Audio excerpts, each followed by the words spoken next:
Hello friends, my name is Neeraj Singh. I am from GMC Datia. कैसे हो आप सब लोग? उम्मीद है कि आप अच्छे होंगे। तो फ्रेंड्स, आज हम इस वीडियो में डिस्कस करेंगे केमिस्ट्री का 11th क्लास में एक चैप्टर है friends, some basic organic chemistry. उसके अंदर एक टॉपिक है qualitative analysis of organic compound. ठीक है, तो फ्रेंड्स इस टॉपिक को हम इस वीडियो में पूरा डिटेल में पढ़ेंगे। आप वीडियो को पूरा देखना, डेफिनेटली आपको बहुत अच्छे से ये पूरा कॉन्सेप्ट समझ में आएगा। ठीक है, और फ्रेंड्स इससे पहले हम purification of organic compound and quantitative analysis of organic compound के दोनों टॉपिक्स को फ्रेंड्स हम इसमें अपनी वीडियोस में कवर कर चुके हैं। यदि वो आपने अभी तक नहीं देखी हैं तो उन वीडियोस की लिंक मैंने डिस्क्रिप्शन में दे रखी है, आप वहाँ से जा कर के इनको भी अपना टॉपिक्स को क्लियर कर सकते हो। ठीक है, और फ्रेंड्स यदि आपकी कोई भी डाउट होते हैं तो प्लीज़ मुझे टेलीग्राम पे फॉलो कीजिए, लिंक मैंने डिस्क्रिप्शन में दे रखा है। अब चलो ज़्यादा टाइम ना ख़राब करते हुए टॉपिक को शुरू करते हैं।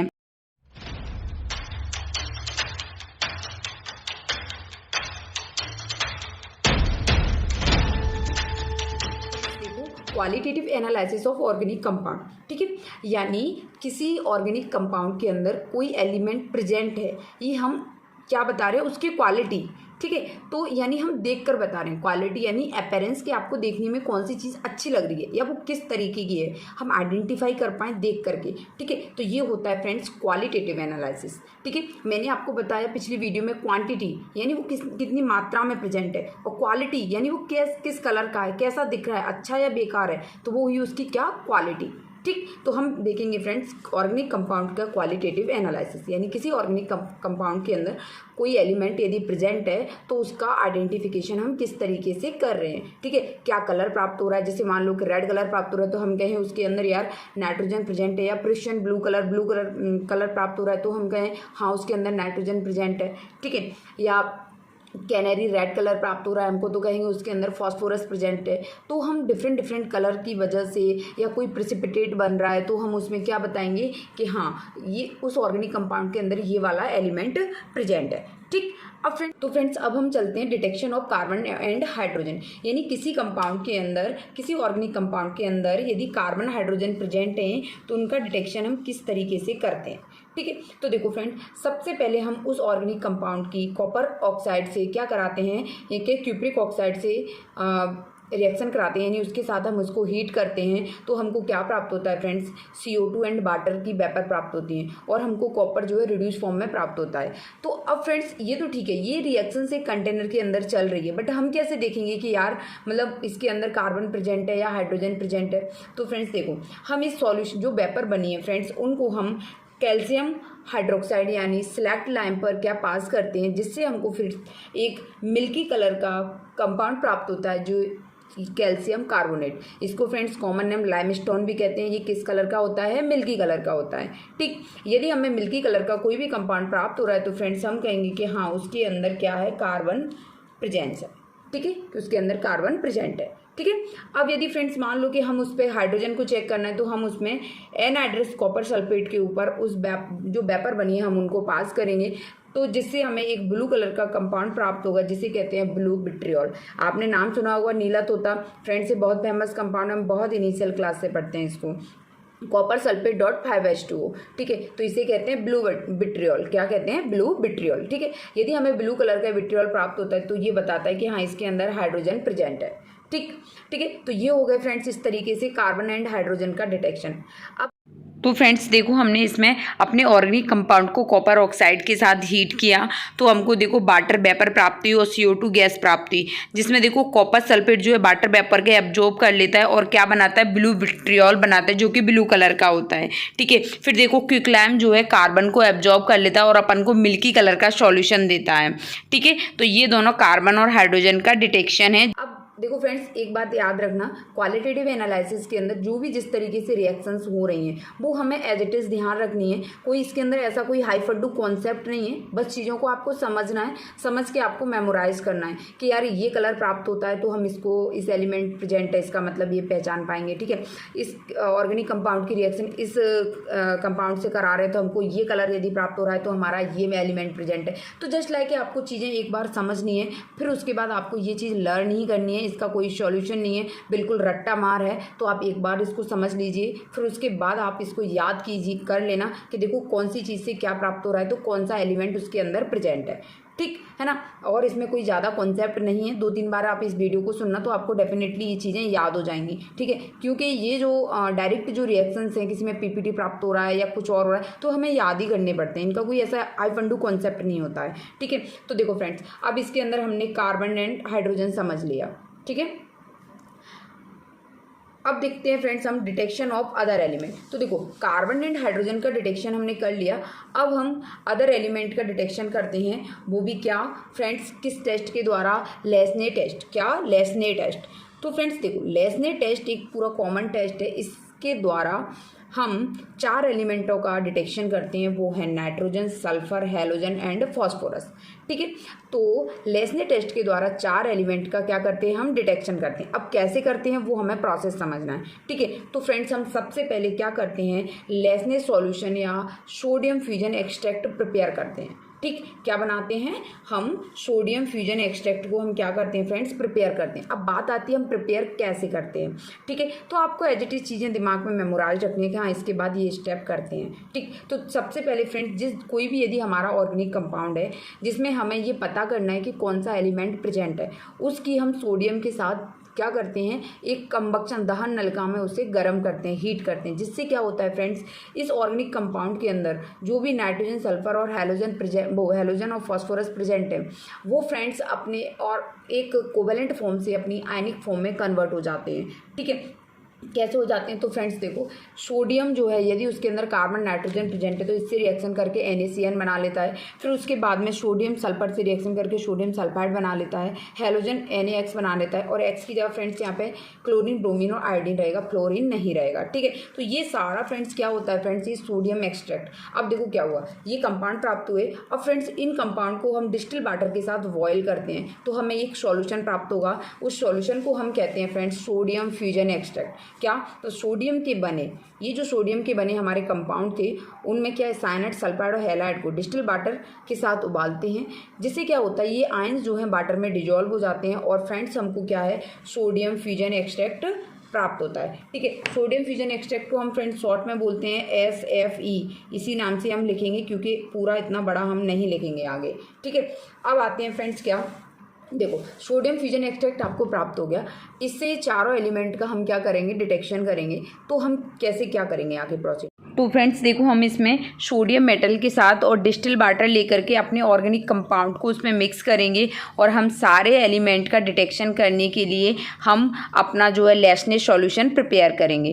हम डिटेक्शन करते हैं किसका? नाइट्रोजन का। किसका डिटेक्शन करते हैं? नाइट्रोजन का। तो टेस्ट फॉर नाइट्रोजन, नाइट्रोजन के लिए टेस्ट लगाते हैं इसमें सबसे पहले। तो देखो, सबसे पहले नाइट्रोजन के लिए यदि हमको टेस्ट लगाना है तो हम क्या करेंगे, तो याद रखो आप, सोडियम फ्यूजन एक्सट्रैक्ट जो आपने प्राप्त किया, तो जो भी कंपाउंड बना फ्रेंड्स, उस जिसके अंदर नाइट्रोजन प्रेजेंट होगा, वही तो सोडियम फ्यूजन एक्सट्रैक्ट में जो है आगे नाइट्रोजन को टेस्ट देने के लिए क्या कहते हैं, टेस्ट को देने के लिए जिम्मेदार रहेगा, ठीक है। तो देखो, सोडियम फ्यूजन एक्सट्रैक्ट के अंदर हमें सोडियम साइनाइड प्राप्त हो रहा था, जो क्या है, नाइट्रोजन के सोर्स के रूप में हमारे पास काम करेगा यदि उसके अंदर, किसके अंदर, उस ऑर्गेनिक कंपाउंड के अंदर नाइट्रोजन प्रेजेंट है तो, ठीक। तो देखो अब कैसे करते हैं हम, प्रोसीड कैसे करते हैं नाइट्रोजन का टेस्ट। तो सबसे पहले फ्रेंड्स हम सोडियम साइनाइड की रिएक्शन आयरन सल्फेट से कराते हैं, जिसके है ना, उसके साथ हम उसको बॉयल करते हैं और फिर उसमें क्या मिलाते हैं फ्रेंड्स, सल्फ्यूरिक एसिड यानी H2SO4 के द्वारा उसको क्या करते हैं, एसिडिफाई करते हैं। यानी क्या किया हमने, सोडियम साइनाइड लिया, उसकी रिएक्शन FeSO4 से कराई, फिर उसके पे H2SO4 पास किया, तो क्या बनता है फ्रेंड्स, ये रिएक्शन देखिए आप यहाँ पे, NaCN की रिएक्शन FeSO4 से कराई तो हमें ये कंपाउंड प्राप्त होता है, कॉम्प्लेक्स प्राप्त होता है, और इस कॉम्प्लेक्स की रिएक्शन हम H2SO4 से प्राप्त करते हैं, मतलब रिएक्ट कराते हैं, ठीक है। तो जिससे क्या होता है, हमारे पास में इस कोऑर्डिनेट कंपाउंड के अंदर जो हमारा ये आयरन जो +2 के अंदर है ना, ठीक है, ये +2 का जो आयरन है, कुछ आयरन्स फ्रेंड्स H2SO4 की वजह से किस में चेंज हो जाते हैं, +3 में चेंज हो जाते हैं। ठीक है, क्या हो जाते हैं, +3 में चेंज हो जाते हैं। अब ये +3 में चेंज हुए आयरन्स जो है, जो कि ये आ गया, ये वापस से फ्रेंड्स इस सोडियम हेक्सासाइनोफेरेट के साथ में रिएक्शन करके हमें एक ब्लू कलर का कंपाउंड देता है, जिसे हम कहते हैं प्रिशियन ब्लू या फेरीफेरोसाइनाइड। ठीक है, तो फ्रेंड्स देखो, जो प्रिशियन ब्लू इसका कॉमन नेम हो गया, और फेरीफेरोसाइनाइड क्यों बोला, तो देखो फ्रेंड्स, ये वाला जो आयरन है वो +3 के अंदर है, और फ्रेंड्स ये वाला जो आपका आयरन है वो क्या है, +2 के अंदर है। तो +3 में जब भी कोई अपना हायर ऑक्सीडेशन स्टेट में होता है तो हम क्या लगाते हैं, फेरी ई। ठीक है, तो इसको फेरी फेरोसाइनाइड, ठीक है, ये नाम देंगे। तो अब देखो इस टेस्ट के अंदर क्या किया हमने, सबसे पहले फ्रेंड्स देखो आप, है ना, FeSO4 से रिएक्शन कराई, फिर उसे सल्फ्यूरिक एसिड से क्या किया, एसिडिफाइड किया, है ना। NaCN क्या करता है, अब सबसे पहले रिएक्शन क्या हुई, NaCN ने सबसे पहले किससे रिएक्शन किया, FeSO4 से रिएक्शन किया, और क्या बना दिया फ्रेंड्स, सोडियम हेक्सासाइनोफेरेट बनाया। ठीक है ना, सोडियम हेक्सासाइनोफेरेट बनाया। फिर अब इसे क्या कर रहे हैं, कंसंट्रेट H2SO4 के साथ में गर्म करते हैं, जिससे कुछ Fe+2 Fe+3 में ऑक्सीडाइज हो जाते हैं। अब ये Fe+3 सोडियम हेक्सासाइनोफेरेट के साथ रिएक्ट करके क्या बनाते हैं friends, iron third hexacyanoferrate second. ये आपको समझ में नहीं आ रहा होगा आखिर ये है क्या। तो फ्रेंड्स आपने जो प्रिशियन ब्लू ये देखा था, इसका ये नाम है कौन सा, IUPAC नाम, जो कोऑर्डिनेट कंपाउंड के अंदर हम करते हैं। तो देखो पहला हमारा ये आयरन +3 के अंदर है, इसीलिए हमने लिखा आयरन थर्ड हेक्सासाइनोफेरेट, यानी 6, है ना। साइनो किसके लिए साइनाइड हो, उसके लिए साइनाइड यूज करेंगे, और फेरेट क्योंकि ये एंटिटी निगेटिव है, और ये आयरन किस में है, सेकंड में, इसीलिए। ठीक, और इसको हम क्या बोलते हैं, फेरीफेरोसाइनाइड भी बोलेंगे या प्रिशियन ब्लू कलर बोलेंगे। ठीक है, ये सारे इसके नेम हो गए। ठीक, अब फ्रेंड्स ये हो गया हमारा। तो देखो ये हमारे पास में यदि ब्लू कलर का एक कंपाउंड प्राप्त हो रहा है तो हम बताएं कि यार इसके अंदर नाइट्रोजन प्रेजेंट है। ठीक, ये हो गया हमारा नाइट्रोजन का टेस्ट, है ना। अब फ्रेंड्स इसके साथ में एक कंपाउंड और आपको बताती हूँ, क्योंकि ये कंफ्यूज करता है, बिल्कुल सिमिलर स्ट्रक्चर रहती है। देखो FeCN का होल 6, इसके अंदर भी यही है, लेकिन अंतर इतना है, यहाँ पे आयरन 3 है, यहाँ पे आयरन 4 है, यहाँ कितना है, 2 है, यहाँ कितना है, 3 है। ठीक है, तो इतने माइनर अंतर से फ्रेंड्स ये बन गया प्रिशियन ब्लू। ये क्या है, turns bulls blue, turns bulls blue. ठीक है, इसको कहते हैं फेरोफेरीसाइनाइड, ये क्या था, फेरीफेरोसाइनाइड। तो इन दोनों में जब ऑप्शन में आते हैं ना, पूछता है कि प्रिशियन ब्लू कौन सा है, तो ये भी दिया होता है साथ में, और आप कंफ्यूज हो जाते हो, तो इसको हमें साथ में याद रखना है। ठीक है, ओके। तो फ्रेंड्स देखो हमें नाइट्रोजन के टेस्ट में हमें प्रिशियन ब्लू प्राप्त हो गया। अब देखते हैं फ्रेंड्स हम टेस्ट ऑफ सल्फर। क्या देखते हैं फ्रेंड्स हम, टेस्ट ऑफ सल्फर। तो देखो फ्रेंड, टेस्ट ऑफ सल्फर हमारा जो है 2 तरीके से किया जाता है। अब वो कैसे करेंगे हम, सबसे पहले तो वही हमने क्या किया फ्रेंड्स, सोडियम फ्यूजन एक्सट्रैक्ट हमने प्राप्त कर लिया है। अब देखो जिस सोडियम के अंदर जो है सल्फाइड प्रेजेंट होगा, यानी सल्फर प्रेजेंट होगा, वही सल्फर टेस्ट देने के लिए जिम्मेदार होगा। तो क्या होगा कि सोडियम फ्यूजन एक्सट्रैक्ट के अंदर कौन सा, Na2S यानी सोडियम सल्फाइड को हम सबसे पहले क्या करते हैं फ्रेंड्स, एसिडिक एसिड के द्वारा क्या करते हैं, एसिडिफाई करते हैं। देन उसकी रिएक्शन हम कराते हैं लेड एसीटेट से। ठीक है, और लेड एसीटेट से कराने पर फ्रेंड्स हमें PbS का एक ब्लैक PPT प्राप्त होता है, जो क्या बताता है कि इसके अंदर सल्फर प्रेजेंट है। क्या बताता है फ्रेंड्स, कि इसके अंदर सल्फर प्रेजेंट है। ठीक है, तो पहला टेस्ट हो गया। देखो सल्फर को आइडेंटिफाई करने के लिए हमने क्या किया, सोडियम फ्यूजन एक्सट्रैक्ट की एसिडिक एसिड से के द्वारा एसिडिफाई किया, फिर उसकी रिएक्शन लेड एसीटेट से कराया, तो हमें PbS का ब्लैक PPT प्राप्त हुआ। ओके, अब अनदर टेस्ट दूसरा किस तरीके से लगाते हैं, तो फ्रेंड्स देखो सल्फर को सेकंड और टाइप कौन सा है जिससे हम इसको टेस्ट कर सकते हैं। ठीक है, तो देखो फ्रेंड्स सोडियम एक्सट्रैक्ट की जो सोडियम फ्यूजन एक्सट्रैक्ट है उसकी रिएक्शन हम सोडियम नाइट्रोप्रोसाइड के साथ कराते हैं। ठीक है, जिससे हमें क्या प्राप्त होता है, एक वॉयलेट कलर का कंपाउंड प्राप्त होता है। ठीक है, अब बात आती है सोडियम नाइट्रोप्रोसाइड क्या है। तो फ्रेंड्स ये एक कॉम्प्लेक्स कंपाउंड है। ठीक है, इसका जो कलर है वो होता है फ्रेंड्स, कोई कलर नहीं होता, ये कलरलेस कंपाउंड होता है। यदि ये सोडियम फ्यूजन एक्सट्रैक्ट रिएक्शन करता है तो एक वॉयलेट कलर का कंपाउंड बनाता है। ठीक, तो फ्रेंड्स देखो सोडियम नाइट्रोप्रोसाइड का भी फ्रेंड्स हमको ये स्ट्रक्चर याद रखना है, क्योंकि ये उसमें भी ऑप्शन में देके पूछ लेता है कि सोडियम नाइट्रोप्रोसाइड का फॉर्मूला क्या होता है। ठीक है, याद रखना है, यहाँ पे जो NO है वो +1 में होती है। ठीक है, अब देखो तो ये दोनों टेस्ट हमने देख लिए सल्फर के। अब इसी के साथ आपको एक चीज़ और याद रखनी है फ्रेंड्स, तो एक आपने पढ़ा होगा पी ब्लॉक के अंदर नाइट्रेट आयन का टेस्ट, यानी ब्राउन रिंग कॉम्प्लेक्स टेस्ट। ठीक है, तो देखो फ्रेंड्स उसके अंदर क्या होता है, हमारे पास एक ब्राउन कलर का कंपाउंड प्राप्त होता है, जैसे तो वो रिंग जो बनती है ना फ्रेंड्स, उसके अंदर एक ब्राउन कलर का कंपाउंड होता है जो क्या होता है FeH2O का होल 5 NO और SO4। ये मैंने यहाँ क्यों लिखा है फ्रेंड्स, देखो जब नाइट्रोप्रोसाइड और ब्राउन रिंग कॉम्प्लेक्स का ये कंपाउंड होता है ना फ्रेंड्स, इन दोनों कंपाउंड में एक साथ कन्फ्यूजन आता है, ठीक है, क्योंकि बिल्कुल सिमिलर होते हैं। देखो आप FeH2O का होल 5, यहाँ पे क्या है साइनाइड का होल 5 है, NO और NO, बस इतना अंतर रहता है बस, ठीक है। तो इसकी वजह से हम दोनों में कन्फ्यूज होते हैं, तो मैंने इसको यहीं लिख दिया, और ताकि आपको सेपरेट सेपरेट आप याद रख सको, ठीक। तो आपको ये रिंग भी याद रखनी है, ठीक है। अब बात आती है फ्रेंड्स कि हमने सल्फर के टेस्ट देख लिए। अब देखो कि यदि मान लो किसी ऑर्गेनिक कंपाउंड के अंदर सल्फर के साथ साथ में फ्रेंड्स, जैसे कि मान लो कि नाइट्रोजन भी प्रेजेंट है, यानी किसी ऑर्गेनिक कंपाउंड के अंदर दोनों चीज़ें एक साथ प्रेजेंट है, ठीक है, तो फिर टेस्ट कैसे करेंगे, ठीक है। तो फ्रेंड्स हम क्या करते हैं, सबसे पहले उस ऑर्गेनिक कंपाउंड को सोडियम के साथ में रिएक्ट कराते हैं, ठीक है। तो देखो ये कार्बन तो ऑर्गेनिक कंपाउंड है ना, और इसके अंदर नाइट्रोजन सल्फर दोनों प्रेजेंट है, इसकी रिएक्शन कराते हैं हम सोडियम से, ठीक। तो हमारे पास बनता है फ्रेंड्स सोडियम थायोसाइनेट। क्या बनता है, सोडियम थायोसाइनेट। अब देखो ये कंपाउंड मतलब जब नाइट्रोजन सल्फर दोनों एक साथ प्रेजेंट है तो हमारे पास क्या बनेगा, सोडियम थायोसाइनेट, ठीक है।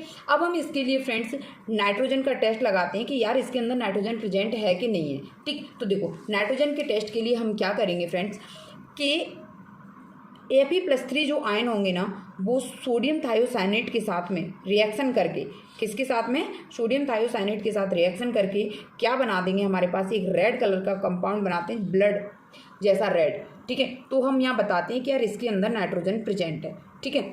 अब बात आती है फ्रेंड्स कि देखो इसके अंदर जो है प्रिशन ब्लू कलर नहीं बना। प्रिशन ब्लू कलर क्यों नहीं बना, क्योंकि फ्रेंड्स इसके अंदर साइनाइड आयन जो थे वो हमारे फ्री स्टेट में नहीं थे, इसीलिए यहाँ पे हमको ब्लू कलर का कॉम्प्लेक्स नहीं प्राप्त हुआ, ठीक है। तो देखो ये कैसे प्रोसीड हो रहा है फ्रेंड्स, जैसे हमने नाइट्रोजन का टेस्ट लगाया था ना कि FeSO4 से रिएक्शन करा रहे थे, फिर उसके बाद उसमें सल्फ्यूरिक एसिड से रिएक्शन करा रहे, फिर सल्फ्यूरिक एसिड से रिएक्शन कराने के बाद में हमने क्या किया, जो एक कॉम्प्लेक्स बना हमारे पास सोडियम हेक्सासाइनोफेरेट, ठीक है। तो देखो जिस सोडियम हेक्सासाइनोफेरेट कॉम्प्लेक्स बना, फिर इसके अंदर सल्फ्यूरिक एसिड से रिएक्शन कराया तो Fe+2 जो थे वो Fe+3 में चेंज हो गए, फिर Fe+3 जो है वहाँ पे वो इस कॉम्प्लेक्स से रिएक्शन कर रहे थे, और इसके अंदर Fe+3 किससे रिएक्शन करेंगे, सोडियम थायोसाइनेट, या ठीक है सोडियम थायोसाइनेट बोलेंगे इसको, ठीक है, उससे रिएक्शन करेंगे तो हमको क्या प्राप्त होगा, एक रेड कलर का कंपाउंड प्राप्त होगा, जबकि वहाँ पे उस कॉम्प्लेक्स से कर रहे थे तो हमको प्रिशियन ब्लू कलर का कंपाउंड प्राप्त हो रहा था, ठीक है। तो ये चीज़ आपको समझ में आ गई। तो इस तरीके से जब ये बनेगा, नाइट्रोजन सल्फर एक साथ प्रेजेंट है तो हमें रेड कलर का एक कंपाउंड प्राप्त होता है, ठीक है, जो कि नाइट्रोजन की प्रेजेंस को बताता है, ठीक।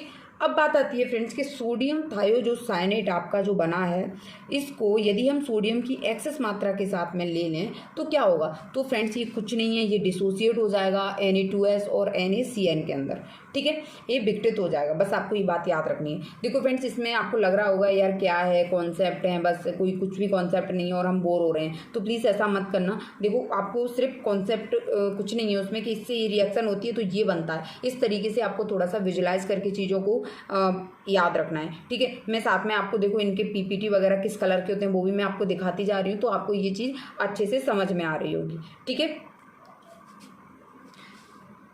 अब देखते हैं फ्रेंड्स हम क्या, टेस्ट ऑफ हैलोजन, क्या देखते हैं, टेस्ट ऑफ हैलोजन। तो देखो फ्रेंड्स अब हैलोजन का टेस्ट लगाने से पहले भी फ्रेंड्स हम क्या चेक करेंगे कि यदि इसके अंदर फ्रेंड्स हैलोजन के साथ साथ नाइट्रोजन और सल्फर दोनों प्रेजेंट हैं तो हम क्या करेंगे, ठीक है। तो सबसे पहले फ्रेंड्स हम क्या करते हैं कि सोडियम फ्यूजन एक्सट्रैक्ट को कंसंट्रेट HNO3 के साथ में रिएक्शन कराते हैं, जिससे साइनाइड और सल्फाइड आयन डिसोसिएट होकर के क्या है, एक तो H2S गैस के रूप में बाहर निकल जाता है और ये HCN के रूप में बाहर निकल जाता है, ठीक। फिर उसके बाद हम क्या करते हैं, हैलोजन का टेस्ट लगाते हैं। पहले हम इन दोनों को सेपरेट करते हैं इससे, तब हम हैलोजन का टेस्ट लगाते हैं, क्योंकि हमें हैलोजन के अंदर भी ये भी देखना होता है कि आखिर कौन सा हैलोजन इसके अंदर प्रेजेंट है, ठीक। तो मान लो कि हमने ये रिएक्शन कराई कंसंट्रेट HNO3 से और ये दोनों बन गए, अब ये निकल गए उससे, ठीक है, कंपाउंड से बाहर निकल गए। अब क्या होता है फ्रेंड, अब जो सोडियम फ्यूजन एक्सट्रैक्ट जो बचा हमारा, उसकी हम सिल्वर नाइट्रेट AgNO3 जिसको कहते हैं लुनार कास्ट भी कहते हैं इसको, ठीक है,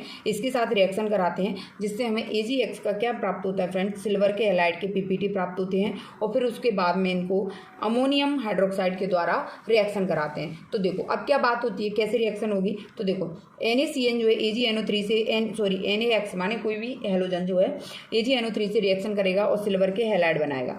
अब फ्रेंड्स क्या होता है, यदि मान लो कि हमको वाइट पीपीटी प्राप्त हुआ, क्या वाइट पीपीटी प्राप्त हुआ तो हम बताएंगे यार उसके अंदर AgCl प्रेजेंट है। यदि हमें लाइट येलो पीपीटी प्राप्त हुआ तो हम बताएंगे AgBr प्रेजेंट है। यदि उसके अंदर डार्क येलो पीपीटी प्राप्त हुआ तो हम बोलेंगे उसके अंदर AgI प्रेजेंट है। ठीक, अब यदि मान लो फ्रेंड्स कि ये कलर भी हमको थोड़ा अच्छे से प्राप्त नहीं हो रहे हैं तो हम क्या करेंगे कि इन जो भी हमें पीपीटी प्राप्त होगा उस पर अमोनियम हाइड्रोक्साइड की रिएक्शन कराएंगे, उस पर सॉल्यूशन डालेंगे। यदि वो जो पीपीटी है वो कंप्लीट सॉल्यूबल हो गया है ना, घुल गया, उसके अंदर डिजॉल्व हो गया, तो यानी हम बोलेंगे कि उसके अंदर AgCl प्रेजेंट है। यदि बहुत कम सॉल्यूबल हुआ तो AgBr प्रेजेंट है। यदि सॉल्यूबल नहीं हुआ तो इसका मतलब AgI प्रेजेंट है।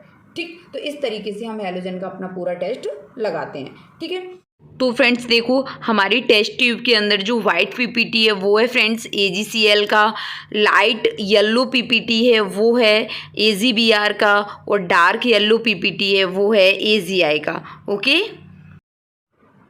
अब फ्रेंड्स हम देखते हैं टेस्ट ऑफ फॉस्फोरस। फॉस्फोरस का टेस्ट कैसे लगाते हैं, तो देखो मैं इसमें ना ये बिल्कुल जो अपन क्वांटिटेटिव एनालिसिस पढ़े थे ना फ्रेंड्स उसी के जैसा ही है। ठीक है, तो देखो सबसे पहले ऑर्गेनिक कंपाउंड की सोडियम पेरोक्साइड से रिएक्शन कराते हैं जिससे सोडियम फॉस्फेट बनता है, फिर इसको HNO3 के साथ बॉयल करते हैं तो क्या बनता है, फॉस्फोरिक एसिड बनता है। अब फ्रेंड्स इस फॉस्फोरिक एसिड की रिएक्शन हम अमोनियम मोलिब्डेट से कराते हैं, अमोनियम मोलिब्डेट से, तो जिससे हमें क्या प्राप्त होता है फ्रेंड्स, अमोनियम फॉस्फो मोलिब्डेट प्राप्त होता है, जो कैसे कलर का होता है, कैनरी येलो कलर का होता है। क्या होता है, कैनरी येलो कलर का। यदि हमें कैनरी येलो कलर का कोई भी प्रेसिपिटेट प्राप्त हो रहा है तो हम कहेंगे फ्रेंड्स उसके अंदर फॉस्फोरस प्रेजेंट है।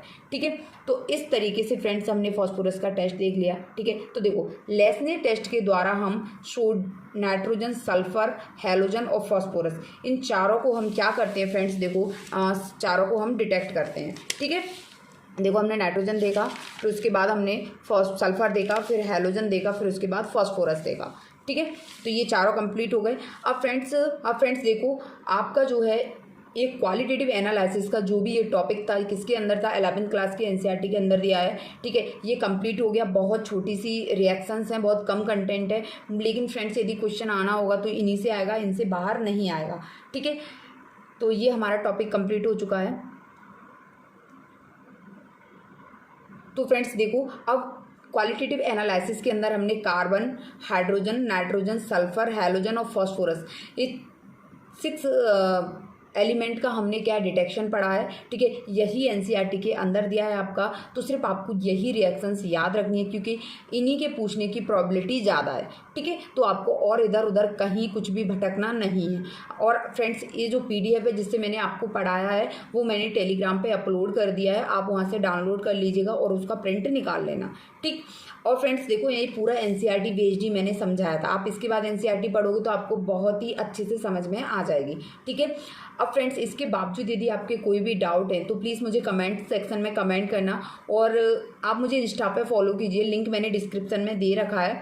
आप ना वहाँ पे मुझसे पर्सनली कोई भी सवाल पूछोगे या कोई भी क्वेश्चंस करो तो मैं आपका पर्सनली वहाँ पर जवाब जरूर दूँगी, रिप्लाई। यदि आप अब हमारे चैनल पर नए हैं तो प्लीज़ चैनल को सब्सक्राइब कर लेना ताकि नेक्स्ट वीडियो का नोटिफिकेशन आपको मिल जाए। ठीक है, और फ्रेंड्स यदि वीडियो आपको अच्छा लगता है तो प्लीज़ और भी लोगों को शेयर करना ताकि उनको भी ये समराइज फॉर्म में नॉलेज प्रोवाइड हो सके, उनको भी बेनिफिट मिले।